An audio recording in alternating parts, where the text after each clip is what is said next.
বিএনপির যে জনপ্রিয়তা এটাকে নস্যাৎ করার জন্য স্বাধীনতা বিরোধী যে জামাত ইসলাম এবং এনসিপি তারা কিন্তু একই গোত্রে গাথা, আর এরাই এই ষড়যন্ত্র করে বিএনপির জনপ্রিয়তা নষ্ট করার জন্য সর্বোচ্চভাবে চেষ্টা করেছে। আপনারা নিশ্চয়ই জানেন সোহাগ হত্যাকাণ্ড, মিটফুডের সেই সোহাগ হত্যাকাণ্ড দেখেন বিএনপির লোক, তাদের ভাগবাটোয়ারা নিয়ে এই মৃত্যুদণ্ড হয়েছে, কিন্তু তারা বিএনপির নামে চাঁদাবাজির কথা বলে সারা বাংলাদেশ প্রপাগান্ডা চালিয়েছে। সত্যিকার অর্থে আপনারা দেখলে জানতে পারেন বিএনপির একজন নেতাকে রক কেটে মারা হয়েছে, সেই কথার কিন্তু কোনো কথা নেই। গত 17 বছর আমাদের দেশে 6 থেকে 7 হাজার লোক বিএনপির মেরে ফেলেছে, অথচ আমরা দেখি না রাস্তায় এই ধরনের লোকদেরকে নামতে। এই মুনাফেক গুলা কোথায় ছিল? চরমনাই, এনসিপি, তারপর অন্যান্য বাংলাদেশের যে রাজনৈতিক দলগুলো যারা বিএনপির বিরুদ্ধে কথা বলতেছে, এই দলগুলোকে আপনারা দেখেন যে এত শত শত লোক মেরে ফেলেছে, হাজার হাজার লোক পঙ্গু করে ফেলেছে, তারা কোথায় ছিল তখন? কেন তারা রাস্তায় নামে নাই? আর এখন তারা সরকারের কন্ট্রোলে, এগুলো সরকারের নিয়ন্ত্রণে এই ধরনের অপকর্মগুলো সরকার এগুলো দেখবে। তারা বিএনপির বিরুদ্ধে কেন প্রপাগান্ডা চালিয়েছে? এটা টোটালি 100% ষড়যন্ত্র। যেহেতু বিএনপির এত জনপ্রিয় তাদের সহ্য হচ্ছে না, যার কারণে তাদের মাথা নষ্ট।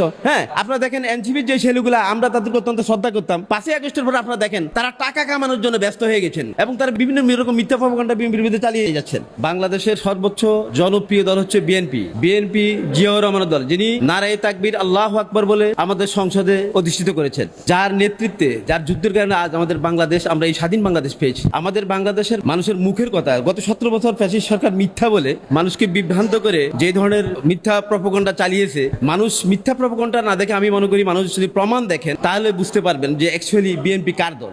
আমরা সত্যিকার একজন লিডার পেয়েছি, যিনি অত্যন্ত বীরত্বের সঙ্গে স্বাধীনতার যুদ্ধ 1971 সালে যুদ্ধ নেতৃত্ব দিয়েছেন, যিনি জেড পোস্টের প্রধান ছিলেন, যার নেতৃত্বে এই বিএনপি গঠন হয়েছে। দেশের খুবই ভারাক্রান্ত সময়ে যিনি ক্ষমতা নিতে চান নাই, বাংলাদেশের জনগণ এবং বাংলাদেশের প্রশাসন সবাই মিলে জিয়াউর রহমানকে অত্যন্ত অনুরোধ করার কারণে তিনি ক্ষমতা নিয়েছেন এবং তিনি অবৈধভাবে ক্ষমতা থাকতে চান নাই, তাই তিনি জনগণের ভোটের মাধ্যমে অত্যন্ত জনপ্রিয় হয়ে উঠেছেন। তাই বাংলাদেশের মানুষ এই বিএনপি কে সর্বদিক দিয়ে দেখেছেন। এনসিপি তারা রাজনীতির কোনো জ্ঞান নাই। I saw in the television foreign reporter asking them some few easy and simple questions they failed to answer. So I believe that they don't have any knowledge about the politics. They are actually very young generation and they don't have more knowledge to telling something and also to leading Bangladesh. You wanna see after 5 August until now we never see any faithful our country. So there is a lot of problem in our country we are facing every day. আমাদের দেশে এই যে আমরা 5 আগস্টের পর যে সমস্যাগুলো দেখতেছি, তো এনসিপির নামে আমরা এত কথা শুনি কেন? মানুষ কেন এগুলো নিয়ে নামে না? তারা যে হাজার হাজার কোটি টাকা হাতিয়ে নিচ্ছে, আপনাদেরকে বুঝতে হবে যে যেহেতু তারা খুন খারাপির কোন অন্যায়ের কোনো বিচার করতেছে না, এই জন্য অন্যায়। বাট তারা বিচার করো, 100 লোককে ফাঁসি দেখ, যারা দর্শন করেছে, মানুষ খুন করেছে, 100 লোক ফাঁসি দেখ, দেশ ঠান্ডা হয়ে যাবে। আমি চাই, আমরা চাই, সবাই চাই এই দেশ সুন্দর এবং সাবলীল ভাবে, সৎভাবে, ন্যায় বিচারের অর্থে পরিচালনা হোক। কিন্তু ন্যায় বিচার কোথায়? বিচার তো হচ্ছে না।